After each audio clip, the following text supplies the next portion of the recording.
What is up, everybody? This is Brett from Boston Beaters. This is what I've learned in 3 years of owning a Foxbody. Let's get right into it. So what I learned is the Ford Explorers made more power than the Mustangs, as much as the Cobra Mustangs, because they had this upper intake on them. So people take the upper intake off the Explorers and put them on their Mustang. Good horsepower increase. The cylinder heads. They also take the cylinder heads off the Explorers, put them on. That with headers, the upper intake, and the Can-Am, you can have a 300 horsepower car. This one also has some nice valve covers on it. I believe just the stock Explorer throttle body. You could go a little bigger on that. This car does have a micro squirt fuel injection system. For those that don't know, that means you don't use the OBD2 anymore, or OBD1 in this case, because it's a 92. So to tune the car or check if things are working, use your own laptop. So you have a computer back here that you plug into. This is the computer, it's the ECU, right? And you have a connection up in there, right there, that you plug into with your laptop, your phone, your iPad, and you tune your car. So I learned about that. I personally prefer the OBD2, just because I don't know the system, but for you real tuners out there, it's a great thing. This has gauges. That's your battery bolts, your air-fuel ratio in the middle, and your coolant right there. Always good to have gauges. They're wired up right there. Also on-off switches right there. Most cars, AC doesn't work anymore. Compressor still works. It's still on there. It just needs to be recharged. It has a Hurst 5-speed shifter. Great shifter. I've never missed a gear in it. It goes into third automatically. It helps you slide in there. Great shifter these are. As for interior things to look for, would be weather stripping. If you take a look at that, that leaks right there. Check your weather stripping.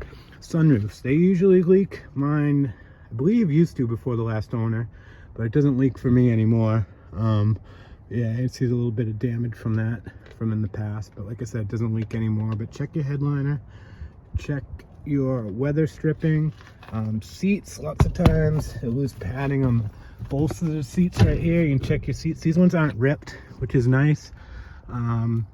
They could be clean, but definitely check. Like this side right here, over there, there's not as much padding. Luckily no rips, but I love the stock interior on these. I think they're great.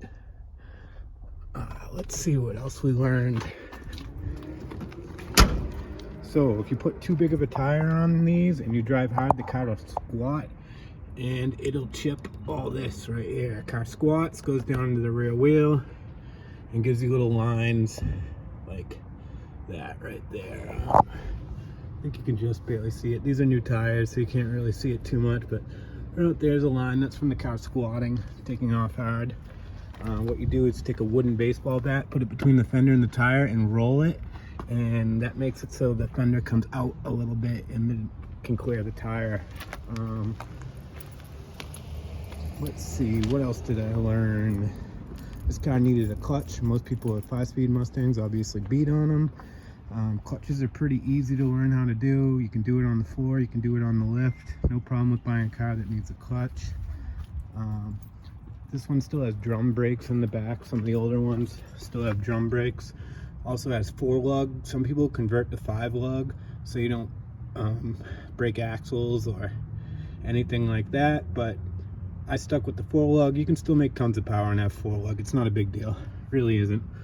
This one's lowered about 1.5 inches on those springs right there. 1.5 inches still gives good ride quality, yet the car handles great.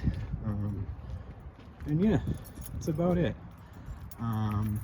Also, when you're buying one, check the radiator core support. This one's a little bit rusted and has been an accident before. Not a bad accident, but enough to bend it a little bit. You're going to want to check that. You're also going to want to check your strut towers. These ones look great from a distance, but if you get up in there, you're going to see that right there. You can just get a piece of steel and weld it in there for relatively cheap.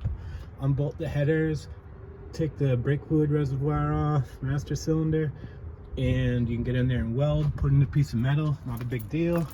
But if you want them to look perfect, you have to pull the motor, and it can be expensive. But if you just have a street car, it's no big deal. You really only have to go all out and do them for show cars.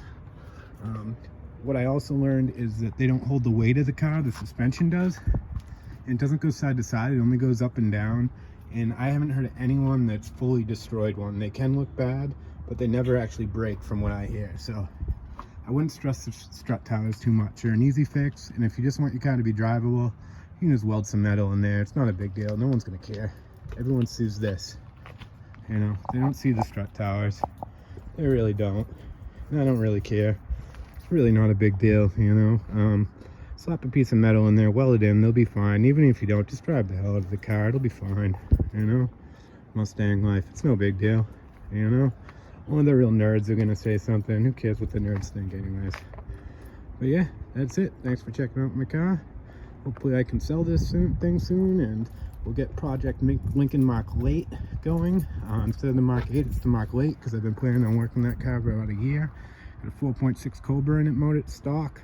Actually, we call it a Lincoln motor, not a Cobra motor, because the Lincoln came out before the Cobra.